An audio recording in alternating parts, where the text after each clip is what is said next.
Om Namo Bhagavate Sri Ramanaya. Welcome to all of you here today on this occasion of Bhagavan's 68th Aradhana function in Fremont, California. Today I will be speaking about another one of Bhagavan's devotees, Dr. Tegan Krishnaswamy. I am Raghu Topur and I am the oldest grandson of Dr. Tegan Krishnaswamy, or Dr. Tnk as he was affectionately known. Thanks to Dr. Tnk, we have quite an extensive collection of pictures of Bhagavan today. Dr. Tnk's life itself is perhaps best described using some of the pictures that he took. And I'll try to include some of these pictures as we go along and describe some of the stories behind some of these pictures. Not surprisingly, he himself figures in very few of them because he was usually on the other side of the camera. Some people have compared Bhagavan's devotees to Nayanars. As we walk around in Pradakshina, around a Shivan Sannidhi, one will see row after row of Nayanars or Nayan Margals. They were Shaivite saints and poets. Similar to the terracotta army of the Chinese Emperor Qin Shi Huang, they stand there silently with their hands folded in prayer. Bhagavan's devotees are similar. Each person has a unique story, a unique background, but nevertheless they all speak of a common experience. To the casual observer, Bhagavan's devotees look like ordinary men and ordinary women, and sometimes even ordinary animals. Thankfully for us, many of them kept detailed diaries and faithfully recorded the daily occurrences at the ashram. And we now have this web of cross-reference stories, recordings, and manuscripts. Some of the devotees can vividly describe what they felt when they first cast eyes upon Bhagavan and what they felt when they first came into his presence. Some of them came to satisfy their spiritual thirst. Some of them came to escape from samsara. And some of them just showed up one day and went straight to work as if they had been sent by some heavenly employment agency. It seems that each person had a specific role to perform. It seems like it was all orchestrated in some sense. A Sanskrit scholar like Kavya Ganapati Muni, a Tamil poet like Muruganar,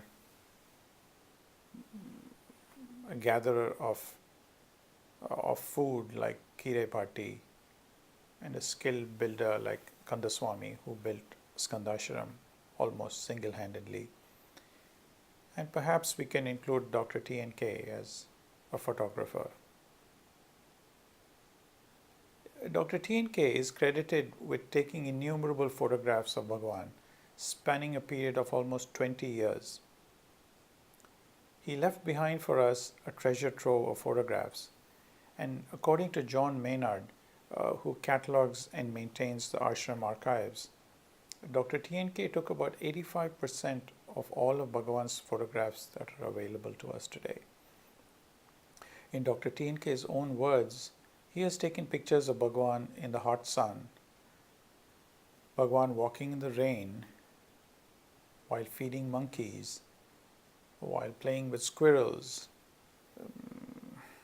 sitting in deep absorption, sitting in Padmasana, and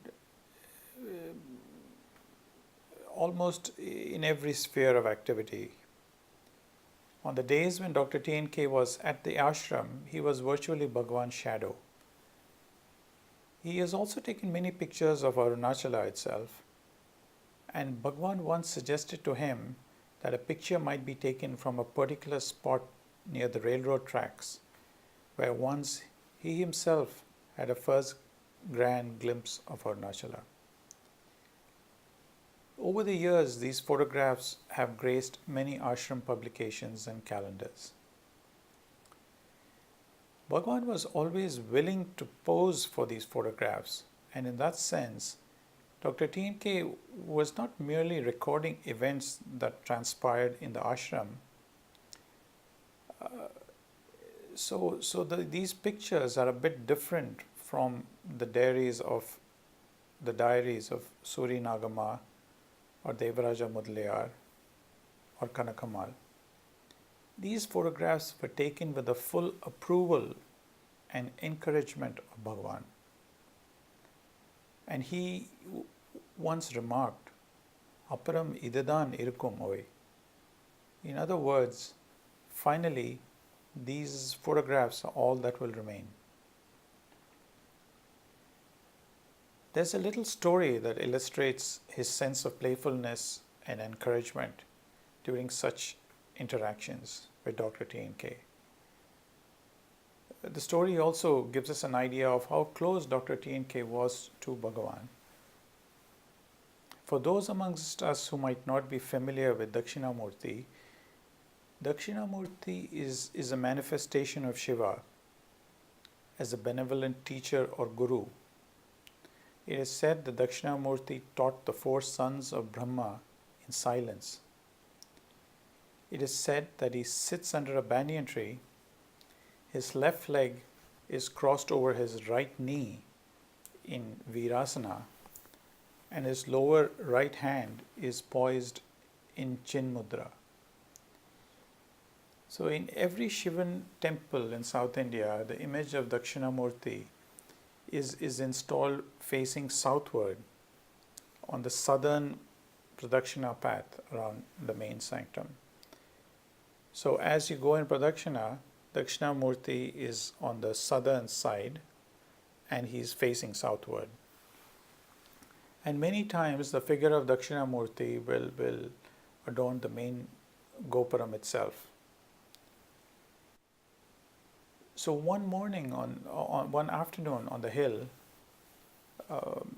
there was a light-hearted exchange between Dr. Tnk and Bhagavan, while Bhagavan was resting on a rock. Dr. Tnk remarked that Bhagavan's posture was similar to the traditional depiction of Dakshinamurti. So Bhagavan went along with the suggestion, but playfully wanted to know whether it was Dakshinamurti's left leg that was crossed over his right knee, or was it the other way around. So none of the people around at that time could come up with the definitive answer.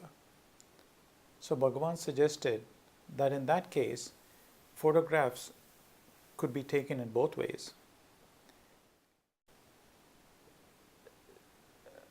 So among Dr. Tnk's collection, these 2 photographs are really quite special, both for their composition as well as for their clarity. And if you see these pictures and they seem to be laterally transposed, you know the story behind them. Only on one occasion did he ever take a picture without the explicit permission of Bhagavan, and that was one of Bhagavan as he lay reclining with his feet stretched out. The photograph seems completely out of focus until you realize that the camera is actually focused at Bhagavan's feet. It seems Dr. Tnk asked a person nearby to quietly place a few flowers near Bhagavan's feet, and then focusing only on the feet, he surreptitiously clicked away. It's quite clear from Bhagavan's look that he knew exactly what was going on. After developing and printing this photo, Dr. Tnk painted a lotus under the feet. And that's the story behind the famous image that's in the bookstore today, and that's on so many keychains and refrigerator magnets. I particularly remember that this photograph was also in his office where he used to meet his patients. I'd like to say a few words now about what Dr. Tnk was like as a person and describe some details of his personal life.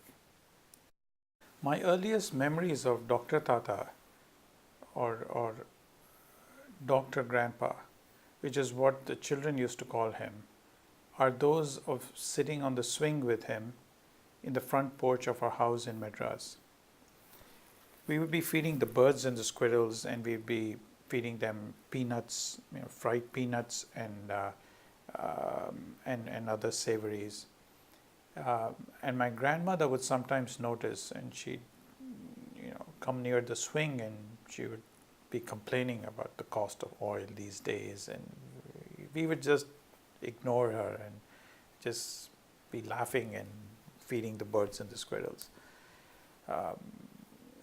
Here's a picture of Dr. Tnk on that swing on the porch with two of his grandchildren. One of them is my cousin brother, and the other one is my younger brother. And here's the same porch and the same swing today. Nothing much has really changed. Krishnaswamy's forefathers came from the village of Topur, located somewhere between Salem and Dharmapuri in Vellore district. It seems there was a great famine around 1820, due to which they were forced to migrate to the nearby town of Gudiyatam.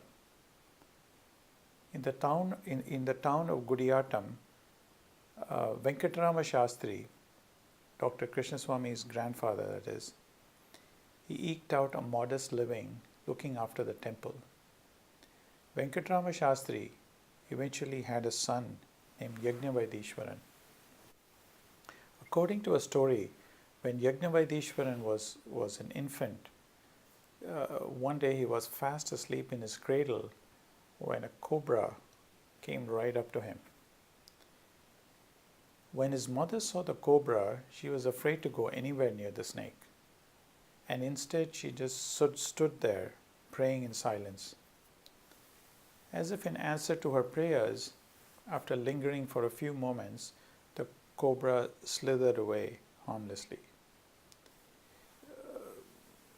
She was so grateful that Yajnavaidishwaran's name was immediately changed to Nageshwaran.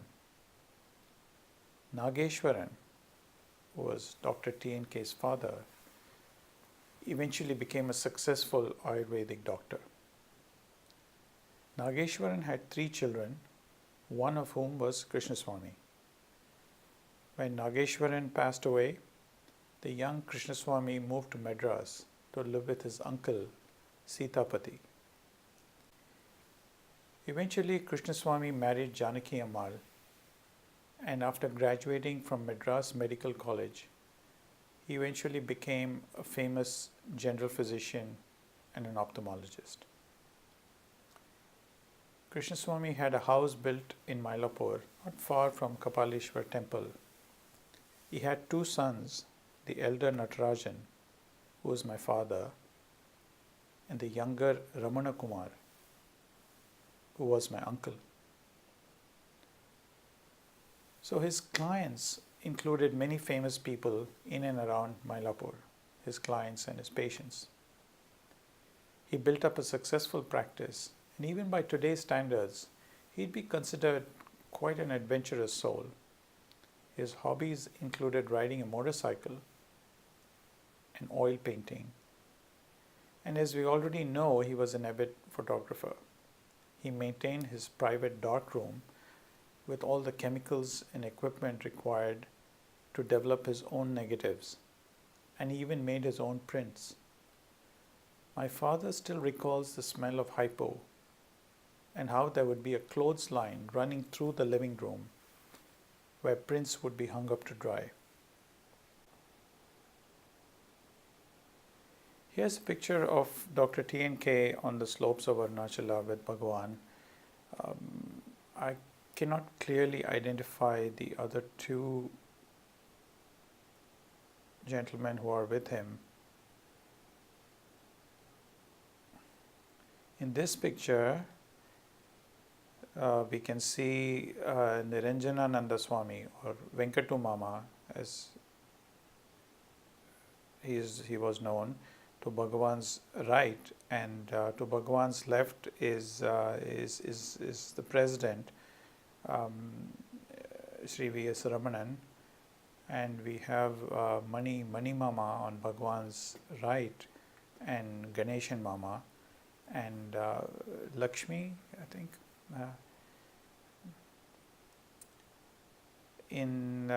Here is the one picture where Dr. Tnk handed his camera to somebody in the group and asked them to take a picture of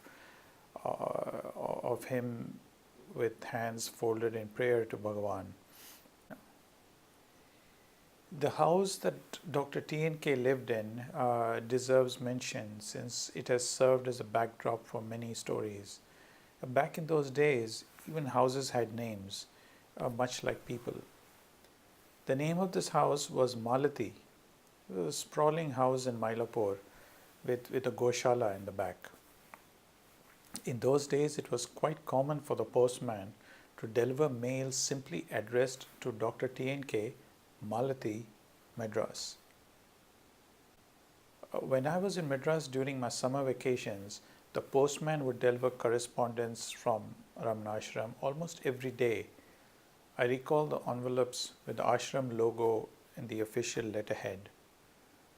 These days, the house is surrounded by flats, and the postman will only deliver the mail if the address includes both the old number 57 and the new number 98. Things have changed. Every room in this house had at least a couple of large framed portraits of Bhagavan. Even the veranda had portraits. As a child, the pictures with the cows and the monkeys made a deep impression on me. Many of these pictures were hand painted or at least colorized by Dr. Tnk, sometimes with assistance from one T.C. Raju from Mount Road, who was a well-known artist back in those days. So Malati was kind of a transit point for devotees on the way to the ashram. I remember some of the devotees quite vividly. Vaikunthavasar was a frequent visitor.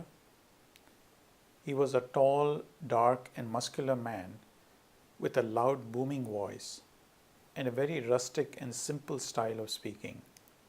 It was hard not to be cheerful when one was around him. Eknath Rao was also a frequent visitor. For medical reasons, he carried a little packet of candy with him, and so he was a big hit with all the children. When Europeans such as J.J. Reed would visit, my grandfather would tell me to escort him to the nearby Kapalishwar temple, and sometimes, and particularly, he would tell me to show him the shrine of Sri Dakshinamurti. Reed was also known by the name of Hamsa, and for some years he was the editor of the Mountain Path. According to my father, Natarajan, Kitty Osborne was also a frequent visitor. She was a frequent guest, I would say, at this house, and that's where she learned the technique of eating rice and rasam on a banyan leaf in a very traditional South Indian style. Perhaps the most famous guest of all was Muruganar himself. Sometimes, when Dr. Tnk made a trip to the ashram, and when it was time to return to Madras, Muruganar would hop into the car with him and return to Madras with him. So Muruganar stayed at Malati for extended periods, and my father recalls seeing him poring over his manuscripts. I often wonder which one of his compositions he might have been working on. One Ramana Padananda would come there to visit with Muruganar and take the manuscripts to the printers. Some of Muruganar's manuscripts were located in the house many years later, but their whereabouts are unknown today. Ramana would literally dance in ecstasy whenever he heard a mention of Bhagavan. He is responsible for publishing Ramana Sannidhi Murai, and he can be seen in many pictures with Muruganar. Ramana Sannidhi Murai was originally not an ashram publication, and in fact, in the beginning, it was actually banned by the Sarvadhikari. So all the devotees would take a dust jacket of Tiruvachakam and kind of wrap the book around, and they would be chanting from Ramana Sannidhi Murai. And when the Sarvadhikari would look into the room to make sure they're not reading from any banned material, even Bhagwan would hold up the jacket of Tiruvajagam, and Sarvadhikari would walk away, quite convinced that no rules had been broken. So Ramanapadananda would come and take the manuscripts back and forth from the printers, and basically he made sure that the book got printed. So the house was always teeming with people coming and going, and the kitchen was always ready to accommodate additional guests. So in some sense, the house is a reflection of Dr. Tnk himself, and it was also an extension of the ashram. Dr. Tnk's daily routine was simple. He would be at his practice in the consulting room with his stethoscope around his neck and his syringes nearby, and an endless stream of patients would arrive in rickshaws and cars. He would stop around lunchtime, and then he would be back in the consulting room in the evening until it was time for dinner. People came to him for the conversation and his enquiries as much as for his medical treatment. On one occasion, I fondly remember, I returned from Tiruvannamalai and brought with me a smooth pebble carefully selected from the slopes of Arunachala. He laughed, "Oh, you have brought Arunachala. Let us keep it in the puja room." Grandchildren would always compete to sit on his lap, much like a Santa. He let me indulge in comics and toys to the fullest extent. Although he himself was a calm person, children could feel the joy just being around him. His library included many books by Alan Watts, Zen master Daisetsu Suzuki, and also a very wry English poet named Y. Wu Wai. Y. Wu Wai's poems were frequently published in the Mountain Path as little fillers, at the end of an article. There'll be a little quotation or like a little couplet or a little poem by this poet, this Zen poet, as I like to call him. While we can all agree that the language of Bhagavan was silence, one is curious to know more about his lakshanas. We all want a glimpse of infinity and what it is like to see a living guru as he moves about in his daily activities. There's a verse in the Bhagavad Gita, chapter 2, verse 54, where Arjuna asks a question about the lakshanas of a saint. How does a jnani talk? What is his language? How does he sit? And how does such a person walk? स्थितप्रज्ञस्य का भाषा समाधिस्तस्य केशव स्थितधि किं प्रभासेत किम आसीत व्रजेत किम. So I think that together with all the material that we have, that all the devotees have collected, the diaries, the photographs, the manuscripts, we can put all these together and get some idea of the lakshanas of a living saint. It's always a wonder to me that why Bhagavan posed and obviously approved of the photographs, but he never agreed to be recorded on an audio tape. Isn't a photograph simply an extension of speech on the frequency spectrum? Many people had tried to capture audio recordings of Bhagavan, but they only managed to record his silence. Words are sometimes, the cause of, they can take on different meanings, and over time, they have different connotations. I don't know the answer to that question, but it does make me wonder.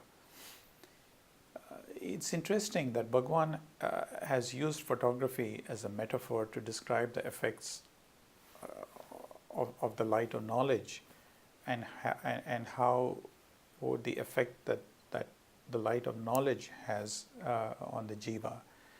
He was quite aware of the workings of the camera and the photographic process itself. He has said clearly, and I quote, "When taking a picture, the silver salts are coated over a film in the dark, and when the film is exposed in the camera, you get an impression caused by the light outside.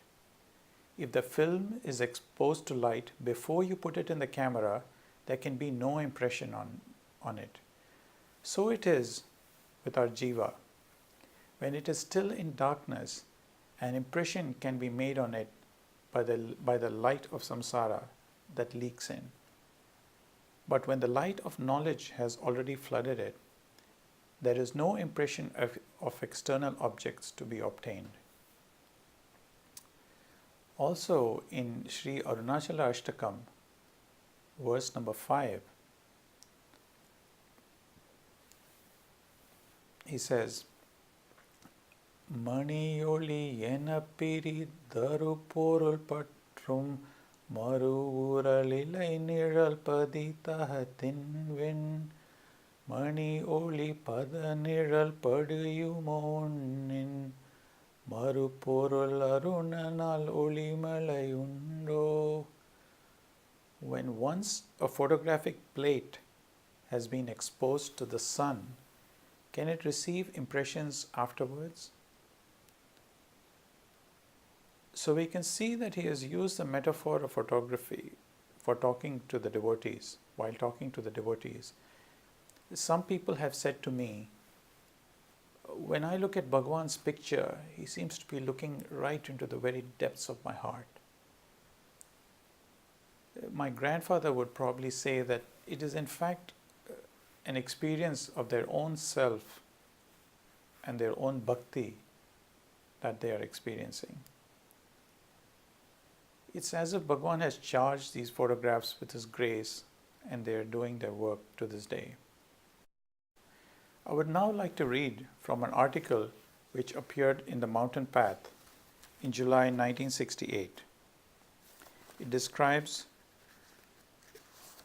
how Dr. Tnk came to Bhagavan and his journey in his own words. "I was studying medicine, and my final examination was a few months ahead. Together with a few friends, I set out on an excursion to Vellore. I carried my camera with me and took pictures of the old fort and some stone carvings of archaeological interest at Vellore. There was not much to see there, and someone suggested that the temple at Tiruvannamalai was a huge and impressive work of art. So we got in a bus for Tiruvannamalai, and I went around the temple, admiring the beautiful stone carvings and the huge towers. I had a good harvest of photographs. A bystander suggested that we pay a visit to the Maharshi, who was living a couple of miles away, so we set out for the ashram in a horse cart. I was wondering if the Maharshi would be a good subject for photography. It was evening by the time we arrived at the ashram. The visitors had dispersed from the hall. The Maharshi had gone out, as was his habit, for a short walk on the hill. We waited for a few minutes and saw a string of people following a tall man walking with a stick and holding a kamandalam, a vessel for water. We alerted ourselves and I asked if I could take a few photographs of the Maharshi. The reply was, "No, you cannot." As we were talking, the tall, stately figure had approached us and asked what was the matter. Mr. Seshu Iyer, the man I had asked for permission, pointed to me and my colleagues and said, "This party are from Madras and they want to take some pictures of Bhagavan." "Oh, is that so?" said the Maharshi. "Let them." So saying, he stood posing for me with his hands on his hips and with his face in semi-profile. I lost no time. I opened my camera, brought it into focus and clicked 3 or 4 times, giving different apertures and different timings. I was not looking for any spiritual fare and I was not conscious of any holy atmosphere. Bhagavan, as they called him, entered the hall and lowered himself to the sofa which was carefully arranged for him. He pulled out a towel and wiped his wet feet, and then he sat recumbent on the sofa, seeming quite relaxed.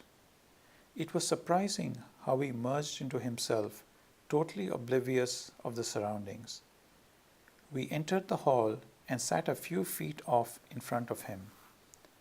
The Maharshi did not seem to take any notice of anything around him.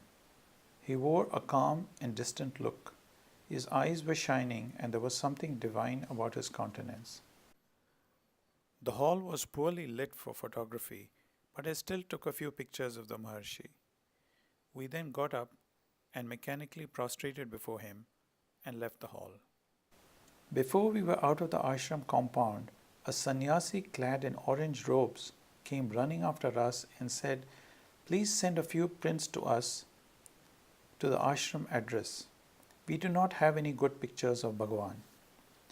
This person was none other than Sri Niranjanananda Swami, the then Sarvadhikari. I left the ashram without giving any further thought to the matter and never suspected that it was to play a vital part in my life. I returned to Madras, developed the films, and sent a few prints to the ashram. Then I settled down to my studies. I had almost forgotten Tiruvannamalai. One morning, I received a letter inviting me to come and take a group photo with the Maharshi, as all the devotees were impressed with the good picture that I had made.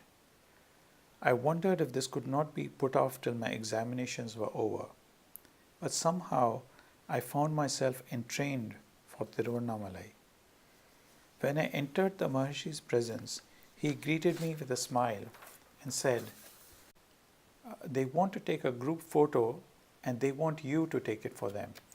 I felt highly flattered and I felt that I had done right in answering their call. To have been the object of Maharshi's remark was exquisitely pleasing. I felt quite important, arranged the group, erected my camera, and took a few pictures. Then Bhagavan posed for me in the conventional Padmasana. The ashram has sold many thousand copies of this particular pose of Bhagavan. Bhagavan sat almost statue-like with a clean-shaven head. On another occasion, as I entered the hall, the Maharshi remarked, "Just now we were talking about you and see the coincidence, you are here in person. You may yourself receive the letter personally which they have addressed, ready for posting to you." Whenever I went to the ashram, though I usually stayed there only for one brief day, from morning till evening I made it a point to accompany the Maharshi and take as many pictures of him as possible. I used to wonder if such doggedness on my part would not vex the Maharshi. I have snapped him walking, sitting, eating, cleaning his feet. I have snapped him smiling, bursting into laughter, smiling at a child, in a meditative mood, in samadhi, etc. Once he was going up the hill when there was a slight drizzle and he was offered a country-made Palmyra umbrella. I took a picture of him while he was using this. I also took another picture of him using an ordinary umbrella. As I began to take this picture, the Maharshi was smiling broadly. In the few hours that I spent with the Maharshi, I felt charged with inexplicable peace and contentment, and I returned home elated. The Maharshi seemed someone whom I knew intimately. I felt at home in his presence and even expected some sort of paternal indulgence and affection from him. I have no doubt that he did indulge me like a loving father. It is amazing how the thousands of visitors felt at ease in his presence and were made to feel that personal attention was bestowed upon each and every one of them. My short walks with the Maharshi gave me the rare opportunity of listening and taking part in the conversations. One day, as we were walking up the hill, he picked up a small glistening pebble from the path and he held it out to me, saying, "Someone from abroad has written asking for a stone taken from a holy part of the hill. He does not know that the whole hill is holy. The hill is Shiva himself. As we identify ourselves with the body, so Shiva has chosen to identify himself with this hill. Arunachala is pure wisdom appearing in the shape of a hill. It is out of compassion to those who seek Shiva that Shiva has chosen to reveal himself as a hill visible to the eye. The seeker will obtain guidance and solace by staying near this hill." These words sank into my heart. It never occurred to me to weigh or examine the aptness of what was said. The hill was holy. The Maharshi had said it, and that was what counted for me. Sometimes I used to wonder if it was not ridiculous of me to pay so much attention to photography, whereas his teaching was, "I am not the body." Was I not chasing the shadow and even trying to perpetuate it? Somehow, so long as I was seeing the Maharshi, his teaching did not assume any importance to me. His person was seen and felt by me, and I felt drawn and attracted to him. It gave me immense pleasure to take pictures of him. He was more important to me than his teaching. Every little movement, every one of his acts and gestures was highly valued by me, and they always carried some divine fragrance. Simply to watch him, no matter what he was doing, was highly gratifying. I was attracted to him like a baby to its mother. His death gave me a severe jolt. I was shocked. Had I missed the opportunity of a lifetime to imbibe the teachings of the Enlightened One? I had done nothing in the direction of spiritual sadhana. Had I wasted all my time taking photographs while I should have engaged myself in trying to understand and practice his teachings in his very presence? No, I said to myself, this cannot be true. I was sure that I had obtained some grace from the Maharshi. He was somehow still here. Only we have to learn to feel his presence. We would never be forsaken, for he had himself assured us that he was not going away. Then I turned with a sad heart to studying his teachings. I began to see light in them. Some of the sentences touched me. It made me feel that I was in his presence, listening to him. I took heart. The more I read, the more intimate the Maharshi became to me. His teaching pulsated with life. I began to understand it, and it mixed with my being and became my own. Dr. Tnk was also on the board of trustees of the ashram, and he was one of the witnesses to Bhagavan's will, along with Yogi Ramaya and others. He witnessed Bhagavan signing the document by drawing a line on each page. He was among the people who heard in Bhagavan's own words that he was an Ati Ashramite, much in the likeness of Shukha or Rishabha or Jadabharata. So Dr. Tnk was profoundly moved that day, and he told his wife Janaki Ammal about what he had witnessed in court that day. The Rolleiflex camera, which he used for taking many of the pictures, is now safely housed in the ashram archives, along with all the negatives and the plates which were found at Malati. One evening during April of 1975, our family friend Srinivasan, or Thambi Mama as he was lovingly known, came into the house. He washed his hands and his feet, as was his custom, and he strode up the stairs to the bedroom where Dr. Tnk was resting and waiting for him. It had become a daily ritual where Thambi Mama would chant the Vishnu Sahasranamam in the evenings. That evening during the chant, Dr. Tnk passed away peacefully. His life is a shining example of one who basked in the presence of Bhagavan and celebrated life to the fullest extent possible. His greatest happiness came from the fact that he lived every day doing what he loved. Namaskar.